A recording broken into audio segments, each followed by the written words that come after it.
I'm Adam, he's reallyawesome.tv, and I'm with Bryan and Matt from the excellent Major League. So guys, this is your first UK tour. Yep. How has it been? It's been incredible. It's been long. We started in Germany and then went up to Holland and then Ireland. We've been in England for 26 days so far, so but it's been incredible. It's been awesome, beautiful. So you guys seen much sights or anything like that? We saw Giant's Causeway in Ireland, which yeah. was pretty sick. Yeah, and of course, like London, we walked around London. It's all Big Ben, and all that fun stuff. So. And Amsterdam. Amsterdam, we got to hang out in Amsterdam for a day. I mean, Day do you guys enjoy what Amsterdam can offer, or are you a bit more like me and don't really do that kind of Yeah, I don't do that kind of stuff, but None of us really do. None of us really. Why not? Yeah, that's what I've always been like. Amsterdam maybe a little bit. Right. So, I mean, you guys were drafted in this little bit of a replacement to Day Trader. You're a bit different from the rest of the bill, let's be honest. I mean, you guys are straight up pop punk band. Right. How's it been? How's the reception been? It's been cool. It's definitely been cool.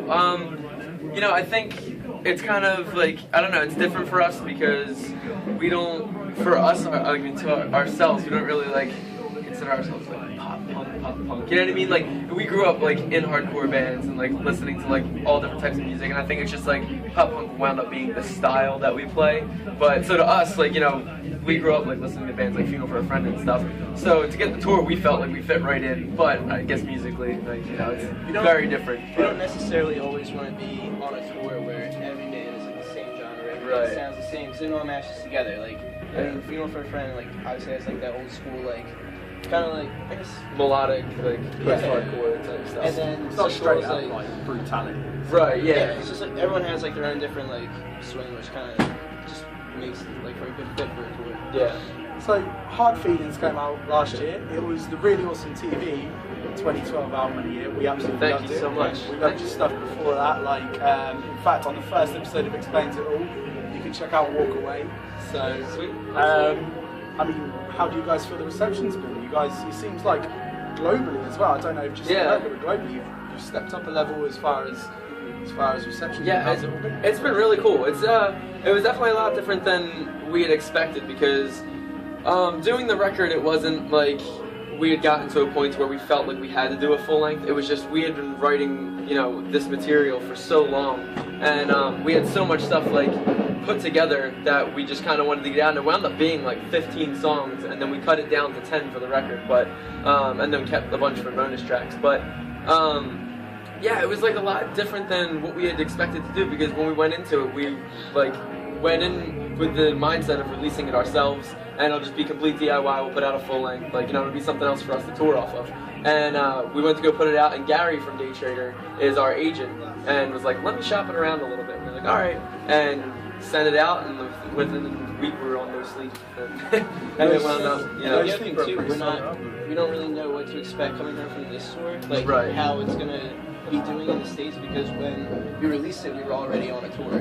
So by the time we like got back home and like it had that whole like month long of being out there for people to like get a hold of it and listen to it, then we left for Europe, and I think on our next tour with Such Gold, Census Fail in the States, we're gonna see like really how good the album is done. Right. So I mean, No Sleep is like one of the hot new labels in the US. They released some really great stuff. What's it like working with those guys? They seem like a label who really like to support bands or really appreciate certain bands and know what they've got when they've got it. Right. Yeah. It was incredible to get the offer from Chris, because at the time, our bassist Kyle had kept saying, like, if we get the offer from No Sleep, I'm going to be so excited. If we get an offer from No Sleep, because No Sleep to us, like you had said, like, they're putting out like game-changing records. You know what I mean? They put out, like, you know, No Sleep was the band that put out, or the label that put out the Upsides, and like the Upsides like reinvented the whole genre.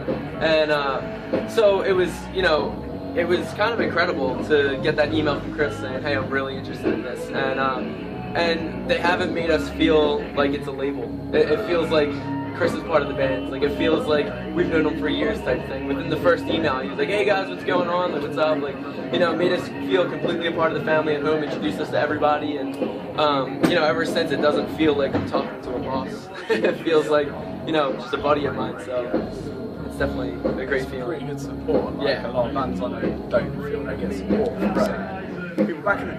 So, I mean, as a live band, you get supports that are like this, 25 minutes to half an hour. Do you sometimes feel that at a show, especially like this, with a couple of bands who may be a little heavier than your sound, do you feel that you have to change what you do live, like your live set, or do you just go out there with what should be your headline set and just think, these are our songs, this is what we want people to like? Absolutely, I think it's absolutely like that. It's just, you know, why change yourself? Just, you know, stick to what you know, and because the minute you try and change it up, it's gonna go all wrong. And I think that's what we've always I think it's what we've learned over the years is, because we started out doing that, you know, we were on like tours with hardcore bands, and we were like, all right, these are the songs we'll put in the set to make it fit the bill a little bit better.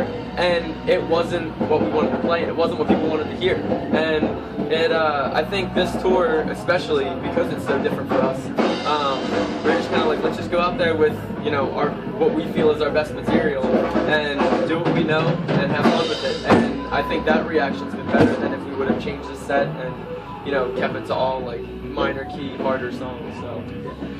So, I mean, assumedly you might have heard of a couple of bands from over here who've done really well, like Worldwide, Dead Team, maybe, and Basement, whatever, did some shows. I mean, what bands that we may not have heard from your side of the pond do you recommend we listen to? I'd say definitely Heart to Heart. Giants. Heart to Heart is like a post-hardcore band. They're like, I mean, they're classified as pop punk. I feel like everything is nowadays. Anything new that comes out. I think you've got pop punk, hardcore, metal.